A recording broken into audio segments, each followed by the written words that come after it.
जय हिंद, जय भारत। दोस्तों, भगत सिंह पत्र व दस्तावेज के भाग 18 में आपने सैंडर्स वध के बाद लाहौर में चिपकाए पर्चे देखे। आज बात करेंगे उन पर्चों की जो भगत सिंह और बटुकेश्वर दत्त ने 8 अप्रैल 1929 को दिल्ली की सेंट्रल असेंबली में बम फेंकने के बाद फेंके थे। गुलाबी रंग के कागज पर अंग्रेजी में छपे उन पर्चों में क्या लिखा था, चलिए देख लेते हैं। हिंदुस्तान सोशलिस्ट रिपब्लिकन आर्मी, सूचना। बहरों को सुनाने के लिए बहुत ऊंची आवाज की आवश्यकता होती है। प्रसिद्ध फ्रांसीसी अराजकतावादी शहीद वैलियां के ये शब्द हमारे काम के औचित्य के साक्षी हैं। पिछले 10 वर्षों में ब्रिटिश सरकार ने शासन सुधार के नाम पर इस देश का जो अपमान किया है, उसकी कहानी दोहराने की आवश्यकता नहीं।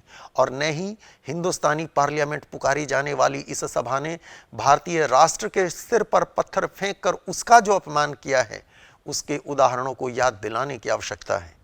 यह सब सर्वविदित और स्पष्ट है। आज फिर जब लोग साइमन कमीशन से कुछ सुधारों के टुकड़ों की आशा में आंखें फैलाए हैं और इन टुकड़ों के लोभ में आपस में झगड़ रहे हैं, विदेशी सरकार पब्लिक सेफ्टी बिल और ट्रेड डिस्प्यूट्स बिल के रूप में अपने दमन को और भी कड़ा कर लेने का यत्न कर रही है। इसके साथ ही आने वाले अधिवेशन में प्रेस सेडिशन एक्ट जनता पर कसने की धमकी दी जा रही है। सार्वजनिक काम करने वाले मजदूर नेताओं की अंधाधुंध गिरफ्तारियां यह स्पष्ट कर देती हैं कि सरकार किस रवैये पर चल रही है। राष्ट्रीय दमन और अपमान की इस उत्तेजनापूर्ण परिस्थिति में अपने उत्तरदायित्व की गंभीरता को महसूस कर हिंदुस्तान सोशलिस्ट रिपब्लिकन एसोसिएशन ने अपनी सेना को यह कदम उठाने की आज्ञा दी है। इस कार्य का प्रयोजन है कि कानून का यह अपमानजनक प्रहसन समाप्त कर दिया जाए। विदेशी शोषक नौकरशाही जो चाहे करे, परंतु उसकी वैधानिकता की नकाब फाड़ देना आवश्यक है। जनता के प्रतिनिधियों से हमारा आग्रह है, इस पार्लियामेंट के इस पाखंड को छोड़कर अपने अपने निर्वाचन क्षेत्रों को लौट जाएं और जनता को विदेशी दमन और शोषण के विरुद्ध क्रांति के लिए तैयार करें। हम विदेशी सरकार को यह बतला देना चाहते हैं, हम पब्लिक सेफ्टी और ट्रेड डिस्प्यूट्स के दमनकारी कानूनों और लाला लाजपत राय की हत्या के विरोध में देश की जनता की ओर से यह कदम उठा रहे हैं। हम मनुष्य के जीवन को पवित्र समझते हैं।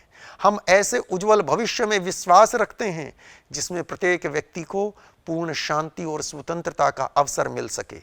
हम मनुष्य का खून बहाने की अपनी विवशता पर दुखी हैं, परंतु क्रांति द्वारा सबको समान स्वतंत्रता देने और मनुष्य द्वारा मनुष्य के शोषण को समाप्त कर देने के लिए क्रांति में कुछ न कुछ रक्तपात अनिवार्य है। इनकलाब जिंदाबाद। हस्ताक्षर बलराज, कमांडर इन चीफ। दोस्तों, इस पर्चे के कंटेंट को ध्यान से देखिए। इसे पढ़कर यह निश्चित हो जाता है कि असेंबली में फेंके बमों से भगत सिंह को भले ही फांसी न हो, लेकिन ये पर्चे फेंकने के बाद जरूर होनी थी। ऐसा क्या था इन पर्चों में जो बम से भी ज्यादा खतरनाक था? आपने पिछले भाग में सैंडर्स वध के बाद लाहौर में चिपकाए गए पर्चों को देखा। उनमें और इन पर्चों में कितनी समानताएं थी, देखिए। नंबर 1, दोनों ही हिंदुस्तान सोशलिस्ट रिपब्लिकन आर्मी की ओर से बांटे गए थे। नंबर 2, दोनों पर कमांडर इन चीफ बलराज के हस्ताक्षर थे। नंबर 3, दोनों में ही लाला लाजपत राय की हत्या का बदला लेने की बात कही गई थी। नंबर 4, दोनों में ही मानव रक्त बहाने पर अफसोस जताया गया था। नंबर 5, दोनों में ही क्रांति के लिए कुछ न कुछ रक्तपात की अनिवार्यता की भी बात कही गई थी।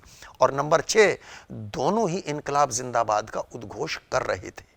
ये तमाम समानताएं इस बात की ओर इशारा करती थीं कि दोनों घटनाओं के पीछे एक ही ग्रुप का हाथ था।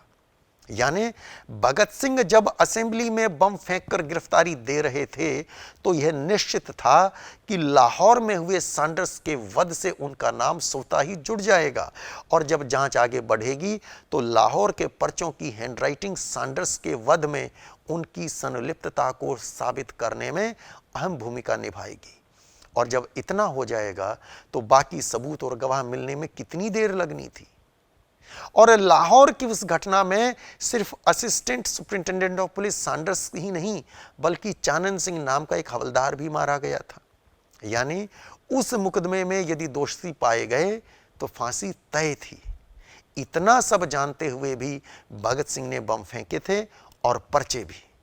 सच तो ये है कि वे स्वयं को मिटाकर क्रांतिकारियों की फौज खड़ी करना चाहते थे। असेंबली में बम फेंकने का विचार उनके मन में तब आया था जब उन्होंने एक पुस्तक पढ़ी जिसमें फ्रांसीसी अराजकतावादी वेलियां की कहानी थी, जिसने 9 दिसंबर 1893 को इसी तरह फ्रांस की पार्लियामेंट में बम फेंककर मौत की सजा पाई थी। भगत सिंह द्वारा फेंके गए बम किसी की जान लेने के लिए नहीं थे, बल्कि बहरी अंग्रेज सरकार के कानों तक क्रांति की गूंज पहुंचाने के लिए थे। यदि उस घटना का आंखों देखा हाल जानना चाहते हैं तो इसी चैनल राष्ट्र वंदना पर प्लेलिस्ट में जाकर युग दृष्टा भगत सिंह की अमर क्रांति यात्रा के भाग 11 को देखिए। आज के लिए इतना ही। आपको ये जानकारी कैसी लगी कमेंट बॉक्स में लिखकर जरूर बताइएगा। जय हिंद, जय भारत।